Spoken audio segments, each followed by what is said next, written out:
Hello, welcome. Today we are going to be talking about a guide to employees' legal rights. Now, this is a video meant for people that are looking at hiring or just the need to refresh their memory about how to make sure that they're in compliance with the law for your employees. Although if you're looking to hire anytime soon, it really makes sense to get a good grasp of the requirements now. I have to disclaim is that this is very specific to California because other states do not have these same requirements. And I also have to disclaim is that these change quite frequently. Employment laws are notorious.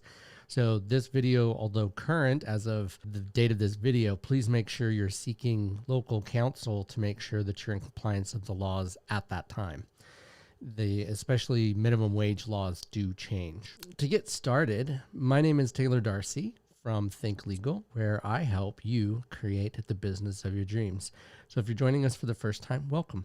I'm very happy to have you here, and I look forward to getting to know you and your business and helping you grow as well. First and foremost, the one thing that you want to do is you want to make sure you're adhering to your local and, if necessary, federal minimum wage for employees. Now, specifically, employers with more than 26 employees, the minimum wage, and this is California again, is $13 an hour. Employers with less than 25 employees, it's $12 an hour minimum wage. The minimum wage in San Diego is $13 an hour. Now, that being said, different counties throughout the state of California have different minimum wage requirements. So please make sure you're looking those up based on the county that you're in or the city that you're in. And that's true here because the city of San Diego is 13, but the county may not be. It's very different. So again, this is very important that you're paying attention to these. The last thing you want to have happen is have a wage and hour claim against you for not following the minimum wage laws. Next thing that you're going to want to make sure that you're doing as far as employees are concerned is having equal pay for men and women. Same position, same experience, should have the same pay. This should go without saying. However, it's pretty common that women are paid less than men, and that is actually illegal in that respect. Now, this is probably a fairly unpopular opinion, but I believe that it to be a good, equitable opinion. I think you should give women because what typically will happen is women who exit the workforce due to child rearing, maternity leave, all of these different possibilities that men don't exit the workforce, even temporarily.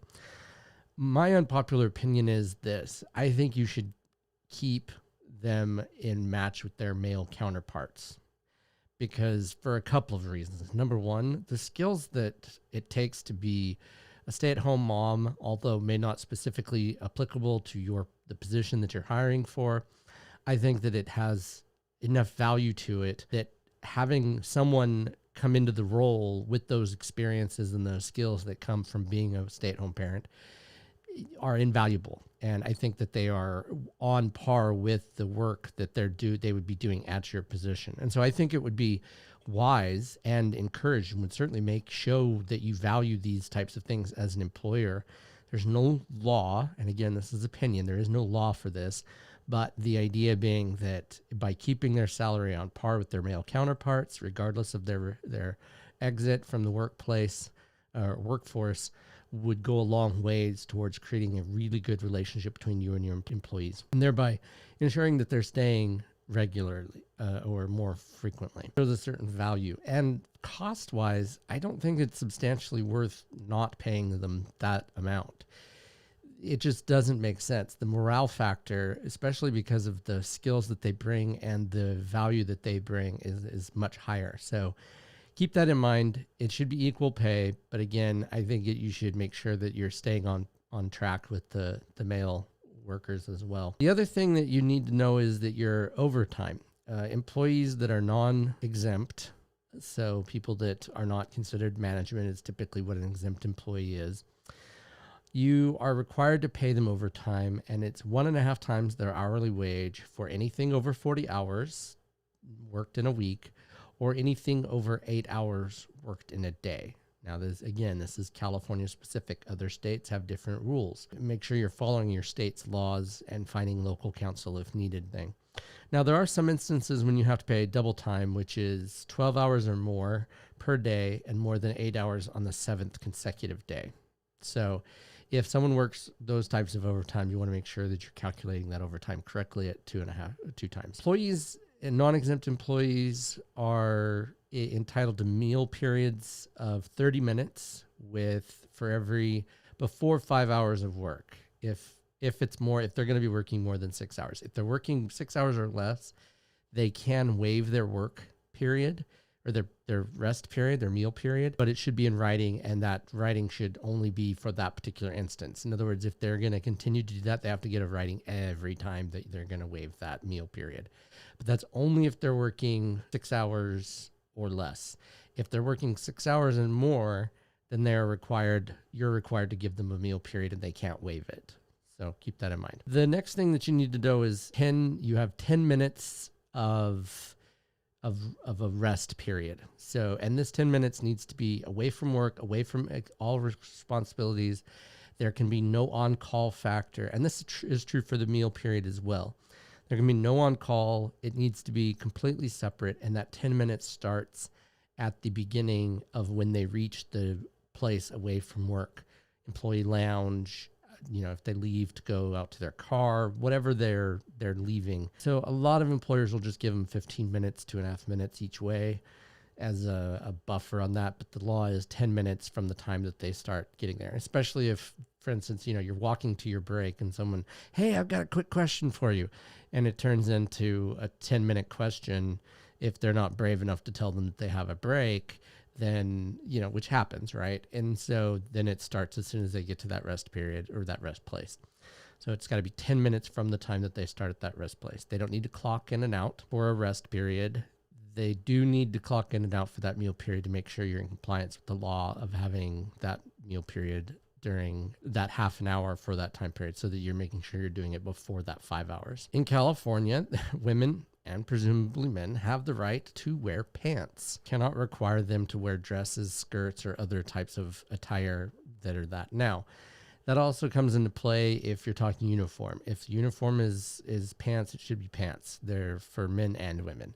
It can't be different treatment for women than it is for men. You can't require them to wear a skirt that's not part of the uniform, or that's part of the woman's uniform. The other thing that you need to make sure that you're aware of is that women who are breastfeeding have a right to lactation periods, and they need to have reasonable accommodations in that. Places to store their milk, places to rest away from the rest of the public. It needs to be a private place, presumably an empty office or something that is meant as a good place to do that. It can't be sitting on the toilet in the bathroom. It needs to be specific to their needs as a woman and as a breastfeeding mother.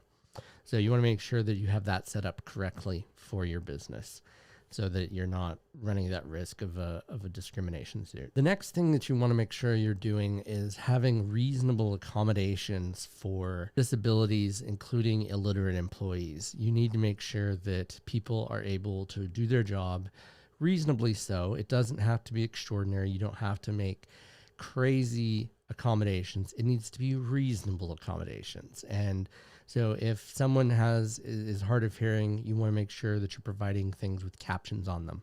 If someone's blind, obviously they need to be in Braille. It really comes down to literate. It needs to be in an alternative format that can be like, say, a video instead of reading, that type of thing.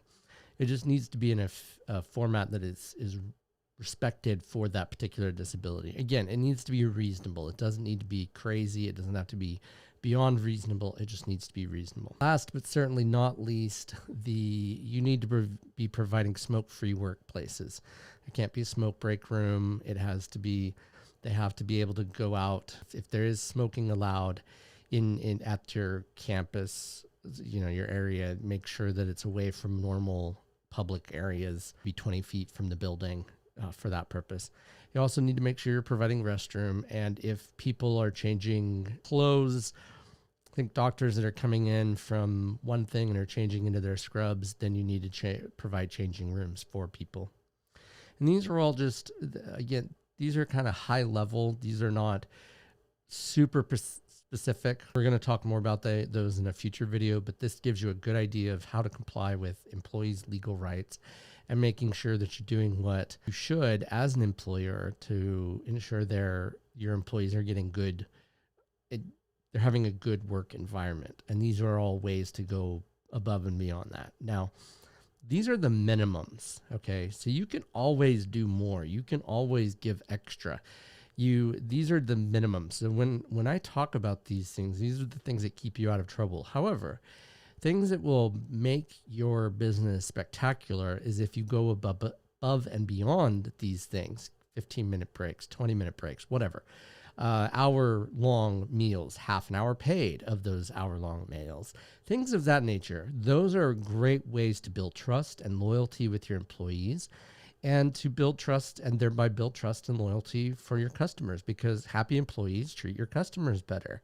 Grumbly, upset employees or just the bare minimum employees don't deliver the same level of service as someone who's getting extra. And I mean, think of it this way. If you want an employee to go above and beyond their job and it not to be against the, oh, it's not my job, which is always an obnoxious thing to say, because that really sets that culture, that situation. When someone says that, it's typically because the employer has done the very bare minimum, because it sets the attitude, it sets the expectation for the company. When an employer goes above and beyond, it really sets a much better mood and tone for that company and says, look, this isn't my job, but your employee, I value you more than I value doing the bare minimum, and it goes good sense. It's good karma, and it's good for morale. It's good for everybody. And it doesn't necessarily always have to cost extra. It can be things that are just extra steps, having and I'm just using for instance, a candy bowl out for people to have a little snack every once in a while. Things of that nature, just simple. It doesn't necessarily have to be something huge. There's all sorts of ways that you can get creative and be able to help your employees to feel appreciated. Employee that feels appreciated is a much stronger, much better employee than someone that feels underappreciated and, that all you're going to do is the bare minimum. And so therefore, that's all they're going to want to do themselves. Attitude typically reflects leadership. If you've gotten value out of this video, please don't forget to hit subscribe and like, and hit the bell icon so you get notified every time we go live. Leave questions in the comments, and I look forward to talking with you soon. And best of luck.